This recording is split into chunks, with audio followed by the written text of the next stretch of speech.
ஜமீன்தார் மகேஷோட வீட்டுக்கு இன்னைக்கு 2 சேவகர்கள் வந்தாங்க.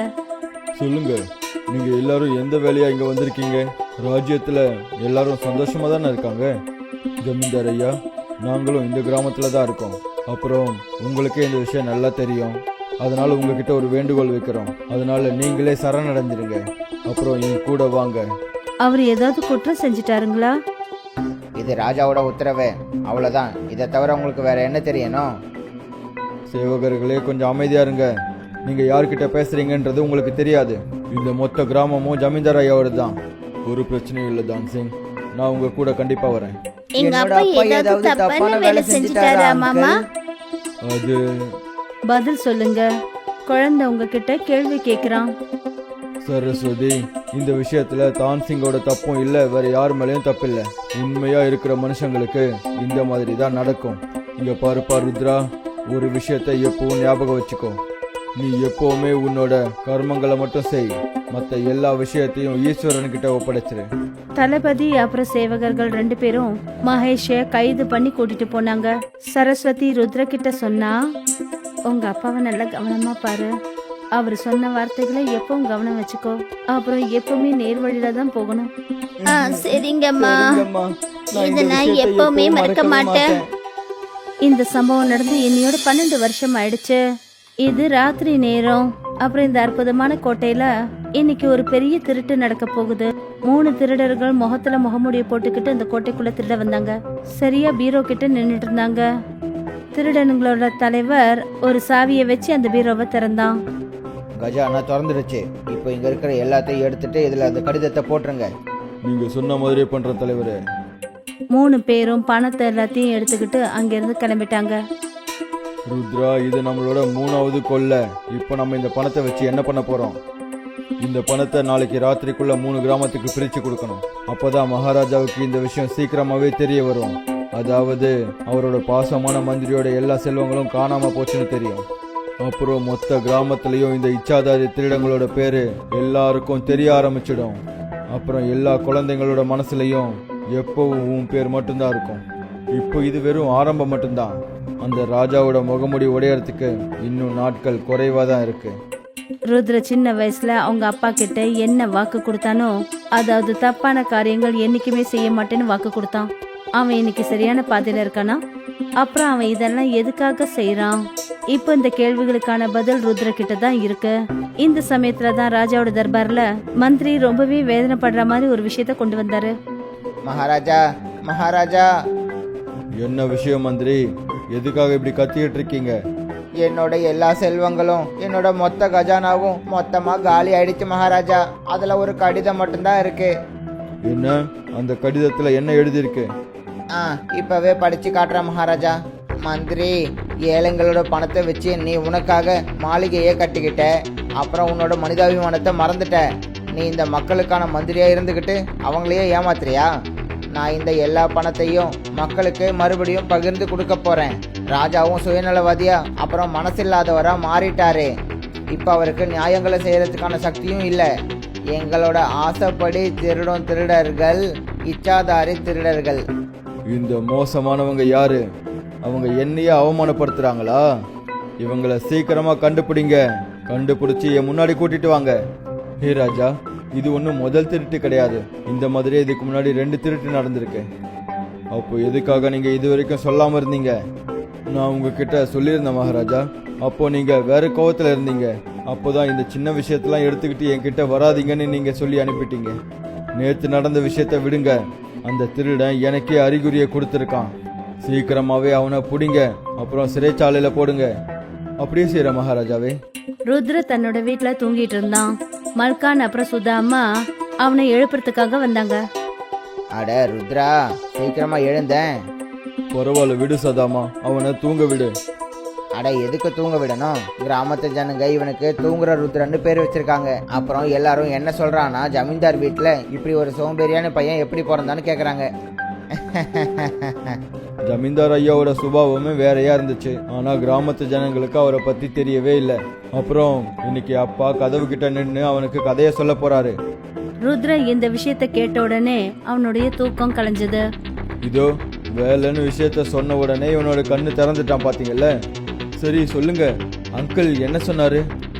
மல்கான் அவங்க அப்பா சொன்ன விஷயங்கள் எல்லாத்தையுமே ருத்ர கிட்ட சொன்னான். இத கேட்டுட்டு ருத்ர என்ன சொன்னான்னா, ராஜாவுக்கு எப்பவும் மக்களோட கஷ்டம் புரியறதில்ல. அவரோட மந்திரியோட கஜானா காலியானதுனால ரொம்ப பெரிய முட்டாள் ஆயிட்டாரா என்ன? ஒருவேளை அவர் இந்த மாதிரி நேரத்திலேயாவது ராஜ்யத்தோட மக்களை பத்தி யோசிக்கலாம். ஒரு நல்ல ராஜாவா இருந்தா அப்படிதான் யோசிப்பாங்க. இப்போ அடுத்த திருட்டுக்கான ஏற்பாடுகளை பண்ணுங்க. இந்த மாசத்துல நம்ம 3 திருட்டு வேலை செய்யணும். அப்படின்னா இந்த திருட்டு அது எங்க போச்சு? 2 திருட்டு செய்யும்போது மந்திரிகள் பொறுமையா இருந்தாங்க. ஆனா அடுத்த திருட்டு ரொம்ப முக்கியமானதா இருக்கும். ருத்ர என்ன சொன்னானோ 2 வாரத்துல ராஜாவோட தர்பார்ல அவருக்கு நெருக்கமானவங்க வீட்ல எல்லாமே திருடு நடந்தது. ராஜாவால எதுவும் பண்ண முடியல.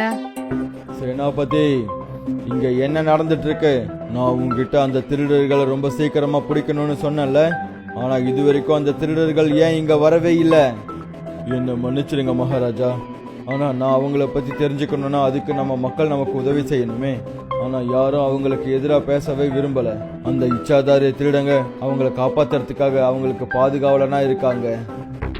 என்ன, எல்லா மக்களும் அவனுக்கு துணையா இருக்காங்களா? ராஜா நானா இல்ல அவனா? மகாராஜா, அவங்க ஒரு கடிதத்தை எழுதி வச்சிருக்காங்க. அந்த கடிதத்துல அப்படி என்னதான் இருக்கு? முதல் கடிதத்துல இருந்த மாதிரி தான் இருக்கு. ராஜன், உன்னோட நெருங்கிய நண்பர்கள் எல்லாருக்கும் நாள் வந்துடுச்சு. ஏன்னா அது என்னோட இஷ்டம். இது ஒன்றும் திருட்டு கிடையாது. இது என்னோட கையால நான் வாங்குற நியாயம். எந்த ஆசையோட என்னை பெத்தெடுத்தாங்களோ நான் அந்த ஆசைய அடையிற ஒரு இச்சாதாரி திருடனா இருக்க போறேன். அவன் என்ன எதிரியா இல்ல வேற ஏதாவதா? அவனையே நியாயவாதி நினைச்சுக்கிட்டு மக்களுக்கு ஒரு நாயகனா தெரியறானா? அதுல 2வது கடிதத்துல என்ன எழுதிருக்கு? ஒரு முக்கியமான விஷயம் மகாராஜா. அடுத்த திருட்டு சேனாதிபதியோட வீட்டுல. எனக்கே எச்சரிக்கை கொடுக்கறானா? வியாபாரி தனானந்தும் அப்புறம் அமைச்சர்களோட பாதுகாப்புக்காக யாரெல்லாம் அவர் வீட்டு முன்னாடி நிக்கிறாங்களோ அவங்க எல்லாரையும் சேனாதிபதியோட வீட்டுக்கு முன்னாடி நிக்க சொல்லுங்க. அப்படியே செய்யற மகாராஜா. மகாராஜாவோட உத்தரவை காப்பாத்தினாங்க. அப்புறம் 1 வாரமும் கடந்துடுச்சு. 3 திருடர்களும் பௌர்ணமி இரவுல ஒரு ஆடம்பரமான மாளிகைக்கு முன்னாடி நின்னுட்டு இருந்தாங்க. நீ எந்த மாதிரி எல்லாம் யோசிச்சியோ கண்டிப்பா அப்படிதான் நடக்கும் ருத்ரா. இப்போ விஷயம் அப்பாவை பத்தினது.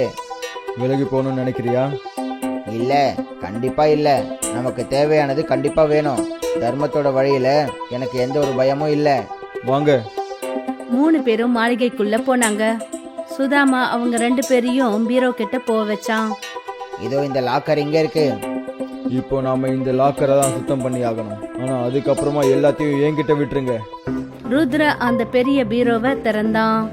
அதுல தங்க நாணயங்கள் அப்புறம் தங்க நகைகள்லாம் இருந்தது. 3 பேரும் சேர்ந்து அங்க இருக்கிற நகைகள் எல்லாத்தையும் வெளியே எடுத்துட்டு வந்தாங்க. அப்புறம் யாருக்கும் இது விஷயமா எதுவுமே தெரியாது. இங்க எந்த கடிதத்தை விட்டுட்டு வர்றது? கடிதம்லாம் வேணாம்.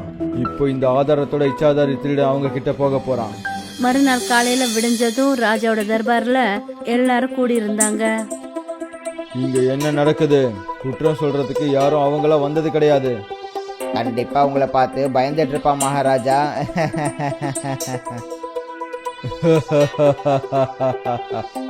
அப்பதான் ராஜதூதன் வந்தாரு.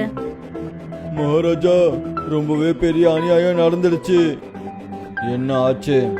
உங்களுக்கு ரொம்பவே பிரியமான அப்புறம் இந்த ராஜ்யத்திலே ரொம்ப பெரிய பணக்காரனான தனானந்த் வீட்டுல எல்லா நகைகளையும் திருடிட்டு போயிட்டாங்க. என்ன? ஆமா மகாராஜா. அப்புறம் நான் இன்னொரு விஷயம் கேள்விப்பட்டேன். அந்த எல்லா செல்வத்தையும் அவங்க ராஜ்யத்துல எல்லாருக்கும் பகிர்ந்து கொடுக்கறாங்களாம். திருடங்க வந்து எதை திருடிட்டு போனாங்களோ அது எல்லாத்தையும் ஜனங்க வசூல் பண்ணிட்டு இருக்காங்களா? ஓ, கிராமத்துல இருக்கிற எல்லா வீட்டுக்கும் ஒரு விஷயத்த சொல்லு. அவங்க வாங்கின எல்லா பணத்தையும் திருப்பி கொடுக்க சொல்லுங்க.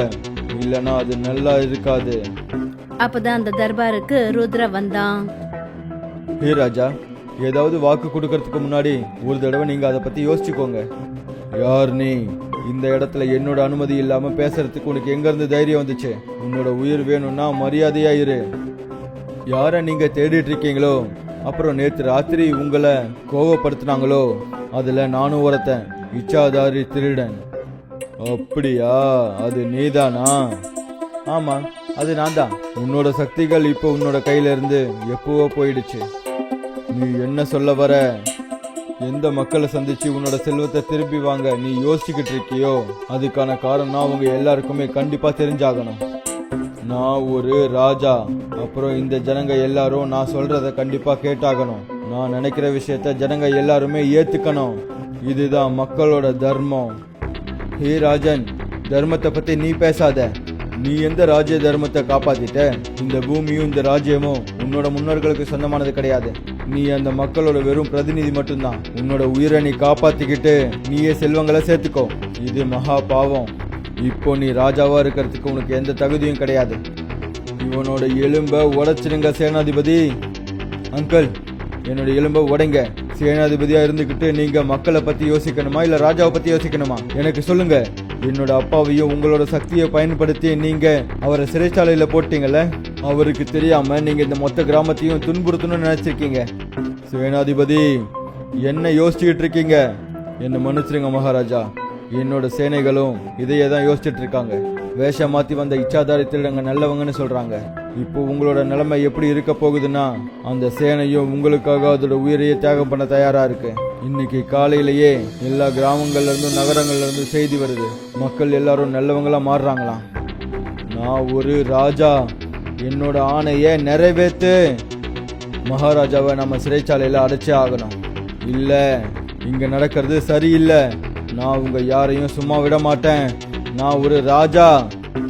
மனித நேயத்தை மறந்த எந்த ராஜாவா இருந்தாலும் சரி, அப்படி ஒரு ராஜா இருக்கிறத விட இல்லாம இருக்கலாம். ராஜா மக்களுக்கு தான் உதவி செய்யணும், மக்கள் ராஜாவுக்கு உதவி செய்யக்கூடாது.